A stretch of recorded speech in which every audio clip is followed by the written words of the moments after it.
Hello बेटा जी, कैसे हैं आप सभी। उम्मीद करता हूँ आप सभी बहुत अच्छे होंगे। मैं भी बेहतरीन गजब धांसू बिंदास रापचिक मस्त बोले तो झकास एकदम सुपर कूल बहुत मज़ेदार बहुत शानदार हूँ। शॉर्ट में बोले तो बहुत अच्छा हूँ। देखिए बेटा जी, आज की क्लास में मैं 13.2 के कुछ क्वेश्चंस लगातार सॉल्व करता जाऊंगा इस वीडियो में, यानी कि काफ़ी हद तक आपके जो सॉल्यूशंस हैं वो आपके कवर रहेंगे। पर अगर आपके कॉन्सेप्ट्स छूटे हुए हैं तो पहले आप उन कॉन्सेप्ट्स को कवर करना, फिर जा करके आप इस सॉल्यूशंस को ट्राई करना। रेडी। सबसे पहले क्वेश्चन नंबर 2। आपको स्क्रीन पे क्वेश्चन नंबर 2 दिख रहा होगा, मैं यहीं सॉल्व करता चलूंगा। क्वेश्चन में बोला गया है two cards are drawn at random and without replacement from a pack. पीने वाला पैक नहीं, कार्ड्स का पैक, यानी कि कार्ड्स की एक गड्डी। गड्डी में से 52 कार्ड्स में से दो कार्ड्स ड्रॉन किए गए हैं।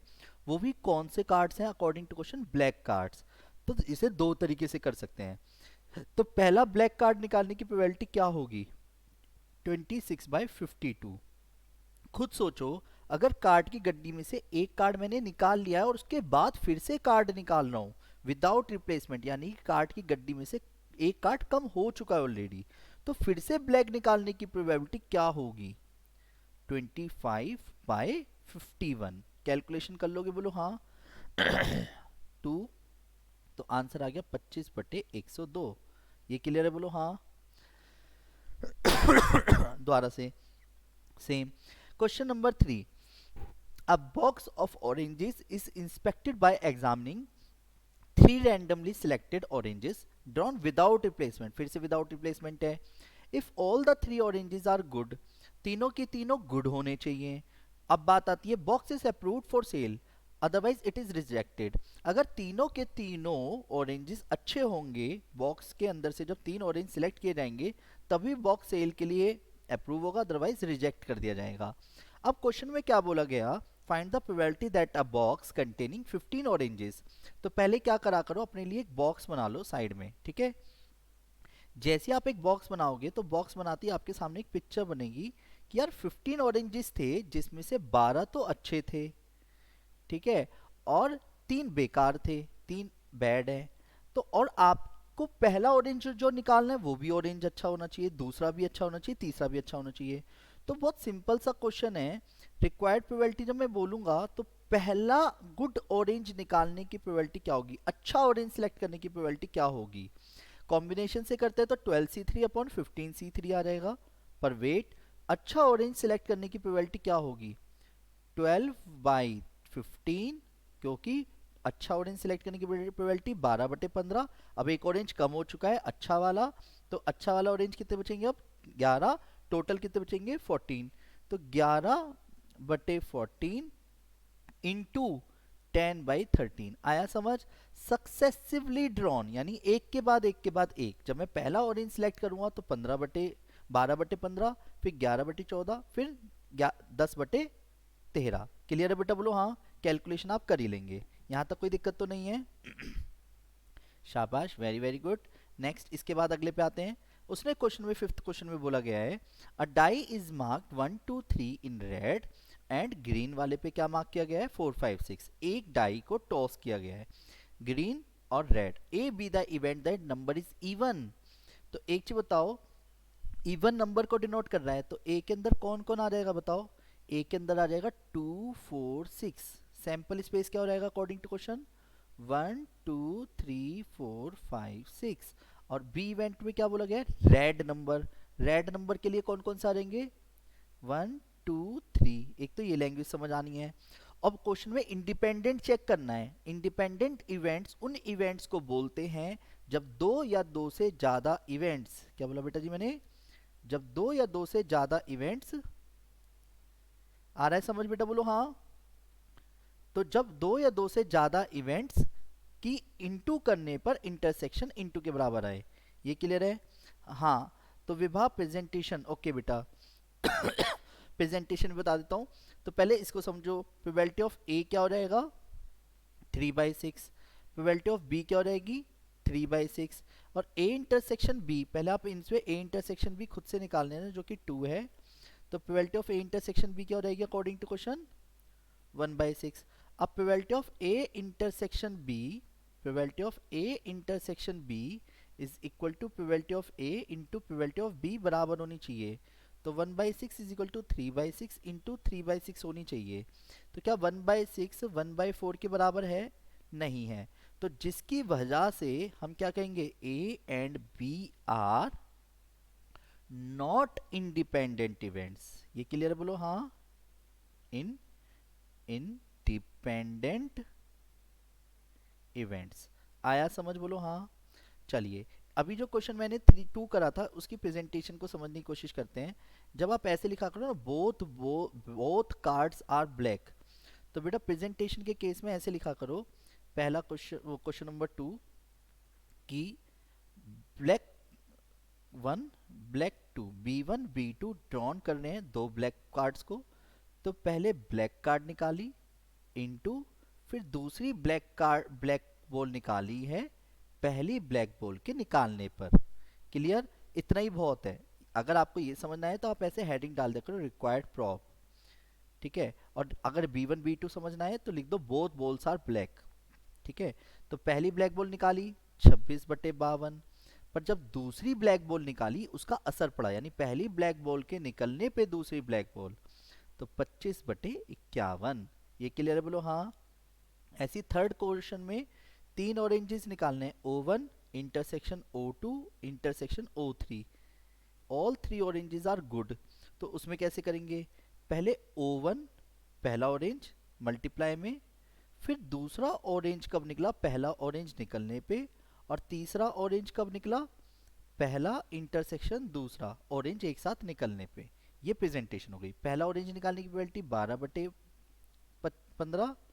12/15, 11/14 और 10/13 लिखेंगे। यानी ये प्रेजेंटेशन में क्या होता है, दोनों का असर पड़ा था ना उस पे, तो O1 इंटरसेक्शन O2।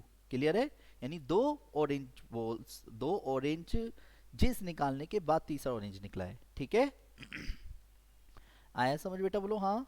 ये 1 नंबर के क्वेश्चंस हैं, इसलिए ज्यादा टेंशन लेने की जरूरत नहीं है। नेक्स्ट आगे बढ़ जाएं। बोलो हाँ। एक बार आपके मैसेजेस देख लेते हैं। आया समझ? Okay done, understand, okay understood. तो अब वेट यार, 7th क्वेश्चन तो काफी बच्चों का डाउट बनता है, बहुत तसल्ली से समझना बेटा। नहीं समझ आए तो पूछ लेना। रेडी? देखो, क्वेश्चन में बोला गया है ए और बी, ए की प्रोबेबिलिटी दे रखी है, यूनियन की प्रोबेबिलिटी दे रखी है। तो सबसे पहले question number 7th, probability of A कितना है, probability of A union B दे रखा है। अब वेट, प्रोबेबिलिटी ऑफ ए कितना है 1/2, और probability of A union B 3/5। फिर क्वेश्चन में क्या बोला गया है, प्रोबेबिलिटी ऑफ बी तक दे रखा है, चाहे वो प्रोबेबिलिटी ऑफ बी अधूरा सही पर दे तो रखा ही है, यानी पी। अब दो क्वेश्चन है उसमें, अगर ए और बी म्यूचुअली एक्सक्लूसिव है तो पी की वैल्यू बताओ, अगर इंडिपेंडेंट है तो पी की वैल्यू बताओ। भैया पहले एक चीज याद रखना, ये दो अलग अलग क्वेश्चन है। ठीक है? क्या बोला बेटा मैंने? ये दो अलग अलग क्वेश्चन है। पहला, if A and B are mutually exclusive events, एक तो ये क्वेश्चन है।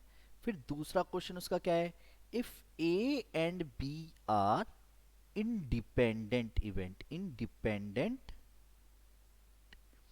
इवेंट्स। ये क्लियर है? बोलो हाँ। अब वेट, सभी ध्यान दीजिएगा।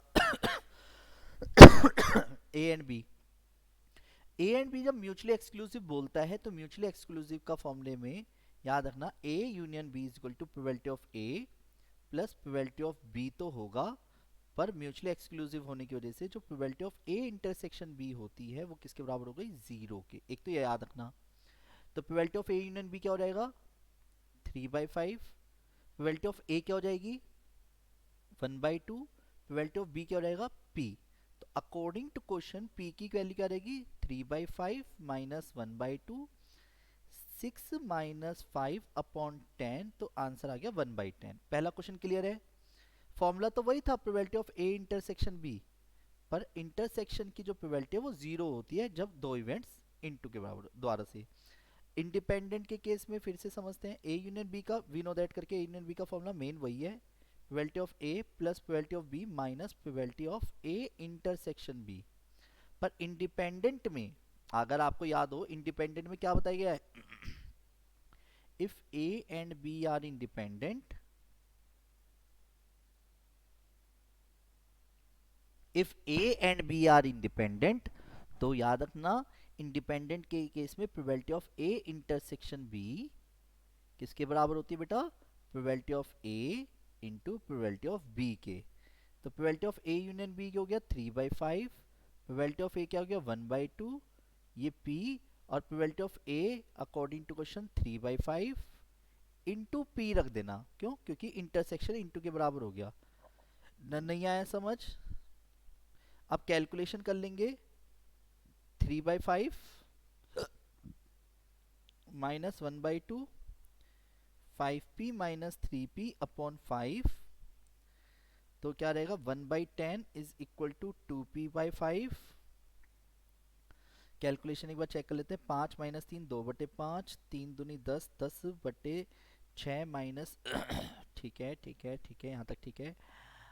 यूनियन है ना, तो इंटरसेक्शन में probability p, probability of a यानी 1/2, तो यहाँ रहेगा 1/2, तो 1/2 प्रोबेबिलिटी ऑफ a 1/2 है ना, तो p/2, p minus p/2 x, LCM लेके p/2, तो p की वैल्यू क्या आ गई एक तरह से 1/5। आया समझ बेटा, बोलो हाँ, बोलो ना हाँ, ये समझ आया, yes sir clear, A intersection B is equal to 0, yes very good बेटा स्नेहराज, वेरी वेरी गुड, शाबाश बेटा जी, यहाँ तक समझ आया सॉरी, वेट अगेन। अब आते हैं क्वेश्चन नंबर 9 पे। 9 तो बहुत सीधा सीधा क्वेश्चन है, इंडिपेंडेंट, उसने बोला नहीं है इंडिपेंडेंट है, not a not be, direct निकालना है। तो बेटा जी मैंने आपको फॉर्मूला सिखाया था, क्या प्रोबेबिलिटी ऑफ ए का फॉर्मूला क्या होता है, वो होता नहीं है, पहले तो ये प्रोबेबिलिटी ऑफ ए दे रखी है 1/4, प्रोबेबिलिटी ऑफ बी कितनी दे रखी है 1/2, क्वेश्चन नंबर 7 की बात हो रही है, ठीक है।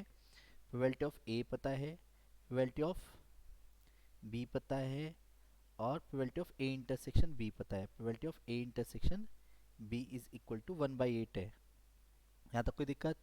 और क्वेश्चन में पूछा गया है find find the probability of A not intersection B not, clear है। अब सबसे पहले नाइदर ए नॉर बी का फॉर्मूला क्या बताया गया था आपको, जिस दोनों के ऊपर नोट है, तो पहले हर एक का उल्टा कर दो, ए नोट का ए, इंटरसेक्शन का यू, बी नोट का बी का होल का नोट, यानी probability of A union B का होल का नोट। और किसी भी चीज का होल का नोट निकालने के लिए 1 में से माइनस करते हैं, probability of A union B, ये क्लियर है बोलो हाँ। अब probability of A union B का खुद का एक फॉर्मूला होता है, क्या, probability of A plus probability of B minus probability of A intersection B. याद रखोगे जिसे डी मॉर्गन्स थ्योरम के अकॉर्डिंग होता है, नाइदर ए नॉर बी जिसे बोला जाता है, तो क्या करते हैं, ए नोट का ए लिख दो, इंटरसेक्शन का यूनियन लिख दो, बी नोट का बी लिख दो, फिर हर एक का नोट लगा दो, फिर किसी भी चीज का नोट निकालने के लिए 1 में से माइनस करते हैं। Probability of A union B का formula probability of A plus probability of B minus probability of A intersection B, 1 minus, तो 1/4 प्लस 1/2 माइनस 1/8। कैलकुलेशन करते समय सारी चीजें सही से लिखना, कोई भी एक चीज गलत लिखोगे तो क्वेश्चन बिगड़ जाएगा, यहाँ तक ठीक लिखा है मैंने।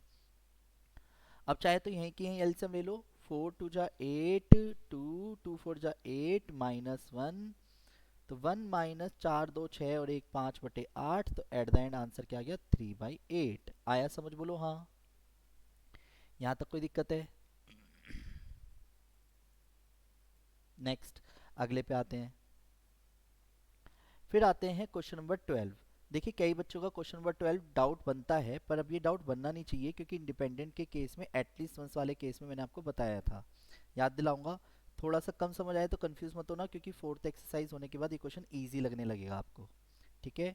तो आर यू रेडी, बोलो हाँ, बोलो हाँ, बोलो हाँ हाँ हाँ हाँ हाँ। तो वेट, हर चीज़ का एक समय होता है, तो इस क्वेश्चन का भी समय नहीं है, पर फिर भी हम एक बार समझ लेते हैं। पता है क्वेश्चन में जब एक चीज को 3 बार थ्रो कर दे, तो 3 लिख लो अपने पास, एक डाइस के अंदर, मेरी बात समझना, probability of getting getting odd number, getting odd number, getting odd number in a dice, in a die, तो क्या आएगा, अगर एक डाइस को थ्रो करता हूँ, एक डाइस को थ्रो करने पे 1 2 3 4 5 6, तो ऑड नंबर आने की प्रोबेबिलिटी क्या होगी, 1/2। तो यानी जिसे हम पी से डिनोट कर रहे हैं, है ना। तो क्यू क्या हो गया, फेलियर की probability, not getting odd number, yes और no, not getting odd number. यानी अगर आपको इस तरीके से समझ नहीं आता है तो मैं ऐसे लिख देता हूँ, किसी चीज के होने की प्रोबेबिलिटी अगर ए है तो ना होने की प्रोबेबिलिटी क्या हो गई, 1 में से -1/2। अब वेट, रिक्वायर्ड प्रॉब, क्या, रिक्वायर्ड प्रोबेबिलिटी। अब क्वेश्चन पढ़ो, मैंने आपको बताया था ऐसे क्वेश्चनों में रिक्वायर्ड प्रोबेबिलिटी जब भी निकालने की बताया, उसने कहा एटलीस्ट वंस। तो मैंने क्या करा, क्वेश्चन में उल्टा सोचो, यानी ना पहली बार में ओड आया, 3 बार थ्रो करेंगे, ना दूसरी बार ओड आया, ना तीसरी बार ऑड नंबर आया, तीनों बार ही नहीं आया। टोटल प्रोबेबिलिटी होती है 1। अगर मैं 1 में से उस केस को ही हटा दूंगा कि एक बार भी हेड, मतलब एक बार भी ओड नंबर आया है, तो बाय डिफॉल्ट प्रोबेबिलिटी क्या रहेगी, कम से कम एक बार ऑड नंबर आने की, क्योंकि तीनों बार ऑड ना आने की प्रोबेबिलिटी निकाल के 1 में से माइनस कर दिया। ये क्लियर बोलो हाँ। तो आंसर में आ गया 8 - 1/8, आंसर आ जाएगा 7/8। जब भी एटलीस्ट वंस बोला करे तो ना होने की निकाल के 1 में से माइनस कर लिया करो। अगर इस क्वेश्चन में अटपटा सा कोई भी चीज रह रही है तो यकीन मानना अगला क्वेश्चन आपको काफी हद तक इस कॉन्सेप्ट को क्लियर करेगा। ठीक है बेटा। तो ना होने की निकाल के 1 में से माइनस कर देंगे। क्लियर है, बोलो हाँ, बोलो हाँ, बोलो हाँ हाँ हाँ हाँ हाँ। तो नेक्स्ट आते हैं अगले पे, क्वेश्चन नंबर 13। अच्छा 13 क्वेश्चन यार काफ़ी बच्चों का डाउट बनता है यार, सच में मैंने नोटिस किया है कई बच्चों का जब डाउट बनता है तो कंफ्यूज हो जाते हैं। मैं अच्छे से तरीके से आपको एक्सप्लेन करना चाहूँगा क्वेश्चन नंबर 13 को पहले। ठीक है, तो इसमें आपकी गलती नहीं है कि अगर आपका डाउट बन भी रहा है तो। ठीक है, तो सबसे पहले क्वेश्चन आप सभी के सामने है।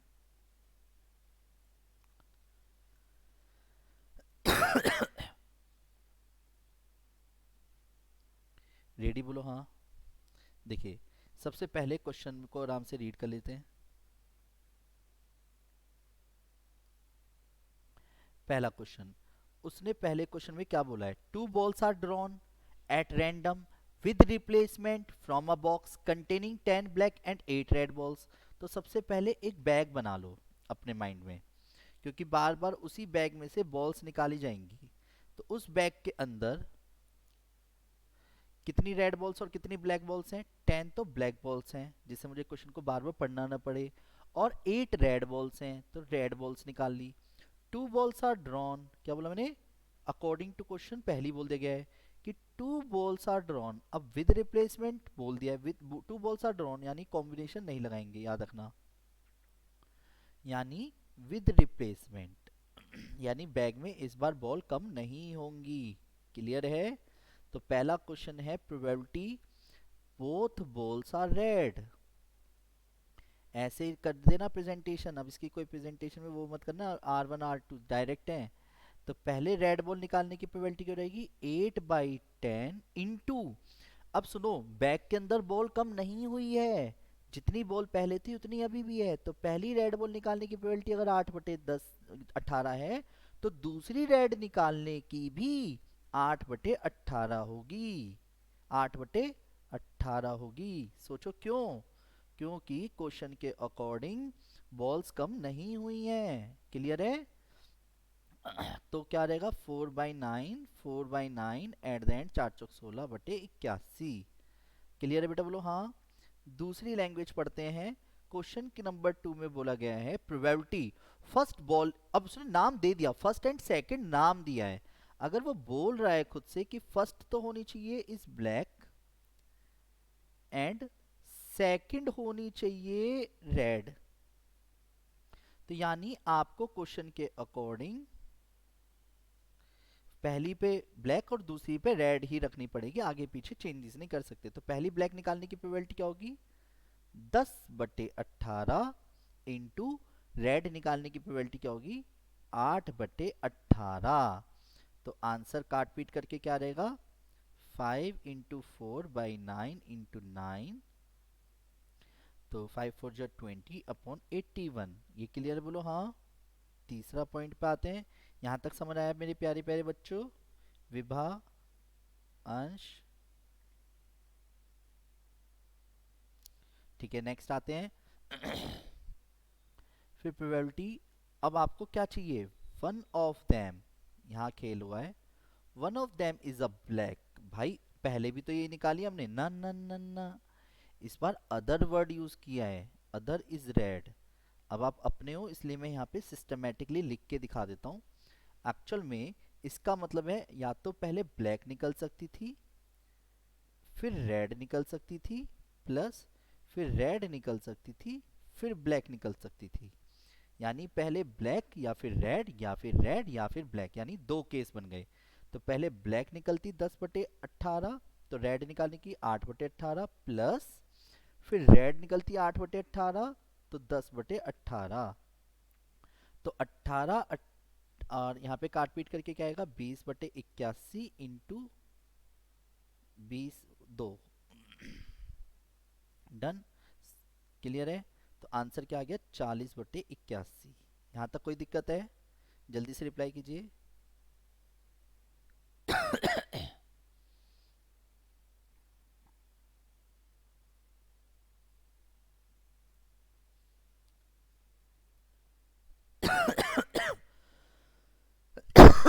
नो सर, यहाँ तक कोई दिक्कत नहीं है। चलो ठीक है, बट बेटा जी बहुत बढ़िया।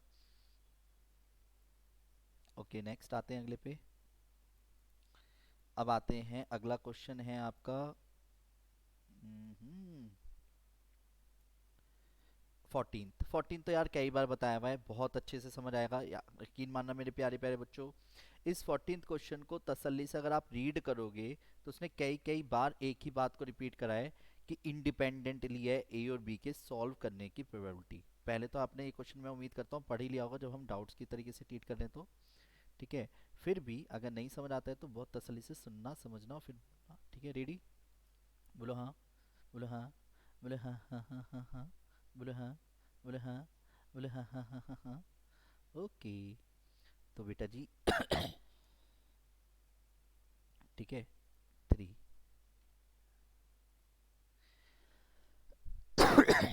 पहला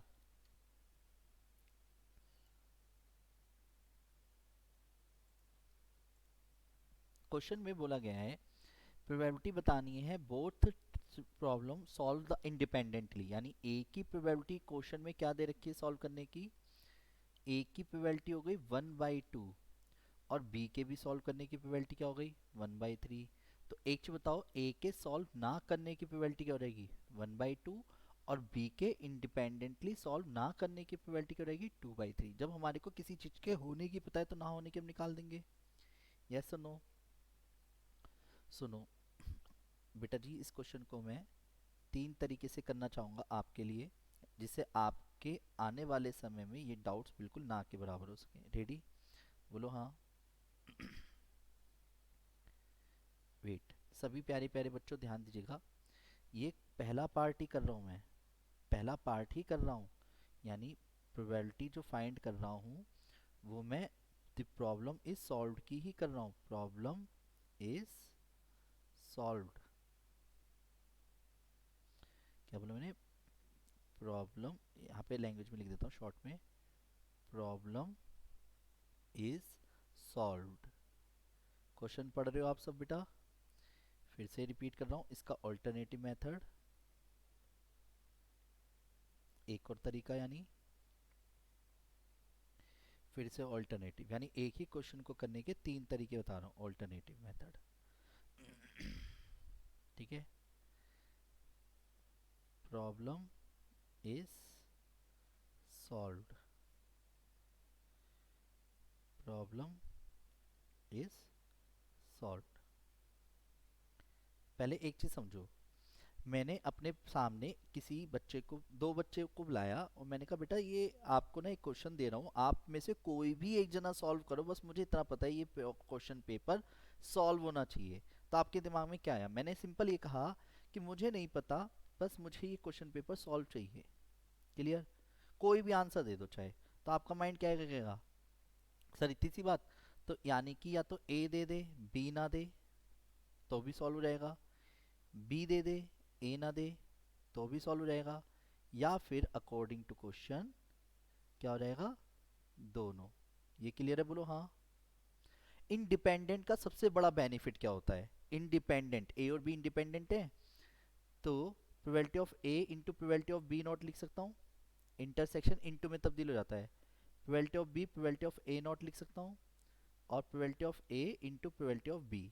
ये क्लियर है, बोलो हाँ।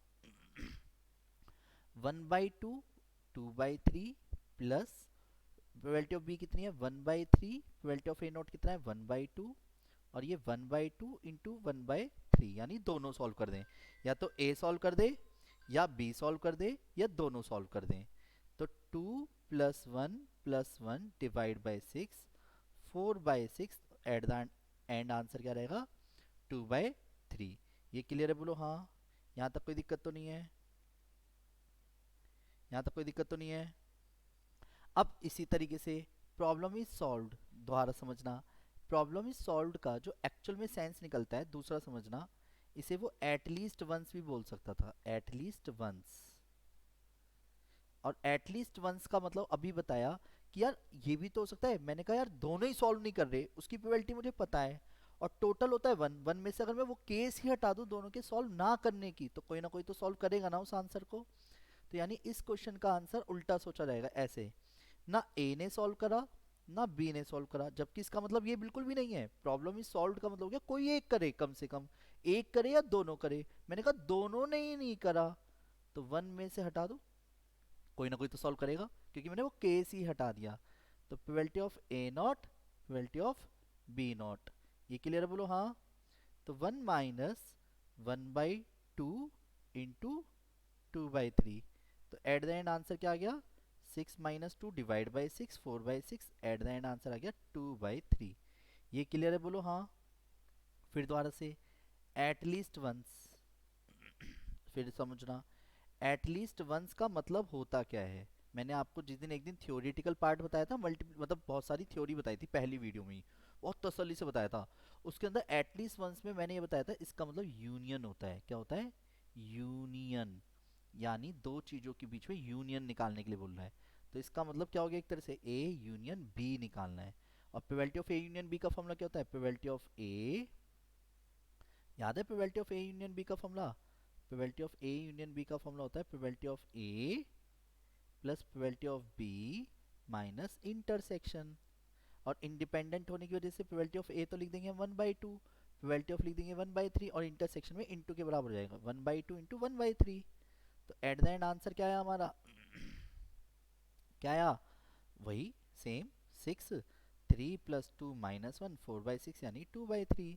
तो बेटा जी एक ही क्वेश्चन को 3 वे में क्यों बताया, जो भी आपके दिमाग में क्लिक करे एट द एंड इसका मतलब वही है, प्रॉब्लम सॉल्व होनी चाहिए जिसमें सारे आ जाएं। और सारे कब आएंगे, ए करे बी करे या दोनों करे, क्लियर।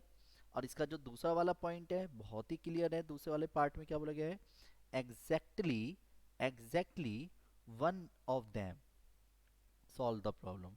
अब एक चीज बताओ, कोई भी एक सॉल्व कर दे, तो कोई भी एक सॉल्व कर दे तो ए करे बी ना करे, या फिर बी कर दे तो ए ना करे, क्लियर है।